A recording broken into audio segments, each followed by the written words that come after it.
কৃষি দপ্তর এবং হর্টি দপ্তর, কৃষি এবং উদ্যান দপ্তর, এই দুটো দপ্তরের রিভিউ মিটিং চলছে। আগামী দিনে কৃষি ক্ষেত্রে এবং এবং তার সহযোগী ক্ষেত্রে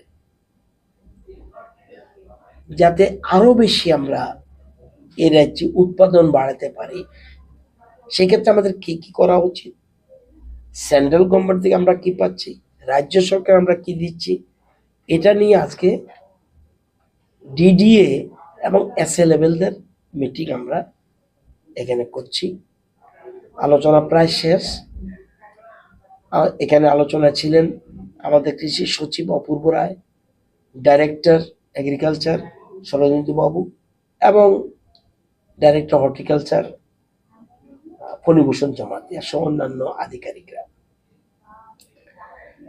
আমাদের আজকের মিটিংয়ের গুরুত্ব এখানে প্রধানমন্ত্রী শপথ নেওয়ার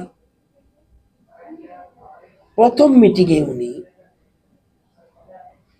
যে ফাইলটা প্রথম সই করেছে সেই ফাইলটি হল কৃষকদের জন্য কৃষক সম্মান নিধি প্রকল্প, এবং 9,30,000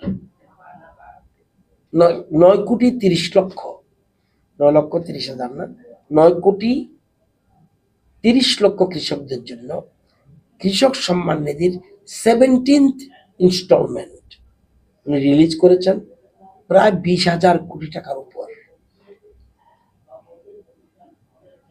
এবং আপনারা জানেন আমাদের রাজ্যে এই পর্যন্ত কৃষক সম্মান নিধি প্রকল্পে 2,52,907 জন কৃষক বেনিফিট পেয়েছেন, বছরে 6,000 টাকা, এবং তাদের অ্যাকাউন্টে গেছে 687,43,00,000 টাকা।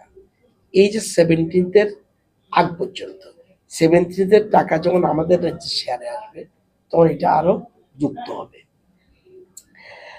আমরা চাইছি প্রায় প্রত্যেক কৃষক, এটা আজকে গুরুত্ব মিটিং এর, এখানে প্রত্যেক কৃষককে এই রেজিস্ট্রেশনের আওতায় আনতে হবে, যদিও অনলাইন, কিন্তু আমাদের কৃষি দপ্তরও যাতে এটার বেশি গুরুত্ব দেয়, কৃষকদের যাতে সচেতন করায় যে আপনি কৃষি কাজ করছেন, আপনার জমি আছে, আপনি কেন রেজিস্ট্রেশন করছেন না, করলে তো আপনি 6,000 টাকা বছরে পাবেন। তো এটা আমরা এটার জন্য আজকের মিটিংয়ে এটাই গুরুত্ব দিচ্ছি যে যত কৃষক আছে সবাই যেন ইনভলভ হয়, তাদের যেন রেজিস্ট্রেশন করা হয়। দ্বিতীয়ত, আমরা এই যে দেখবেন আমাদের যেহেতু বঙ্গোপসাগরের কাছে আমাদের রাজ্য, কাছেই আমাদের প্রায় সময় দেখবেন আমাদের ঘূর্ণিঝড় হয়, সাইক্লোন হয়, এবং তাদের কৃষি জমি ক্ষতি হয়, কৃষি ফসল ক্ষতি হয়। সেই জন্য আমরা যে ফসল বীমা যোজনার উপরে গুরুত্ব দিচ্ছি। আপনারা একটা তথ্য দেখলে বুঝবেন, আগে যে বলেছিলাম এই কৃষক সম্মান নিধি প্রকল্প কিন্তু এই যে ডাবল ইঞ্জিনের সরকারের আগে কিন্তু ছিল না, ত্রিপুরা রাজ্য পায়নি, ভারতবর্ষে কেউ পায়নি। ফসল বীমা যোজনায় আগে ছিল। আমরা যদি দেখি 2013 থেকে 17 এই 5 বছরে সারা রাজ্যে কৃষকদের 23,454 জনকে তৎকালীন সরকার তাদের ফসল বীমা যোজনার আওতায় আনতে পেরেছে। আমরা এনেছি 13,89,081। দেখুন ফিগারটা, এই সরকার যে প্রো ফার্মার, এটা এই তথ্যটা দিলে আপনি বুঝতে পারবেন। 13 থেকে 17 পর্যন্ত তারা মাত্র 23,454 জনকে ফসল বীমা যোজনা আনতে পেরেছে।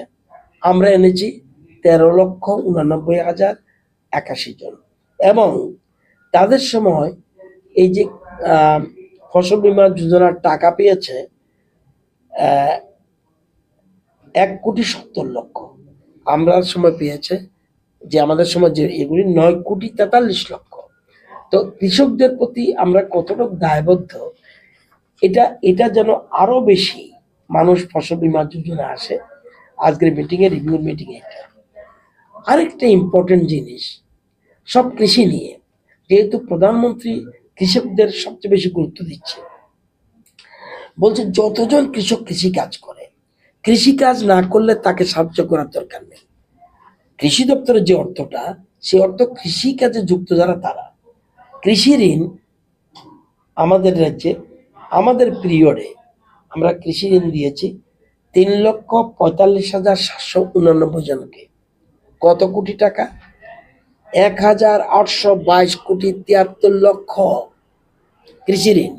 এবার যদি আমি গড়ে কৃষকদের ধরি, তাহলে 52,712 টাকা করে কৃষকরা ঋণ পেয়েছে, সব সব কৃষক। কিন্তু কেউ নাও নিতে পারে, কিন্তু 1,822,73,00,000 টাকা কিন্তু পেয়েছে।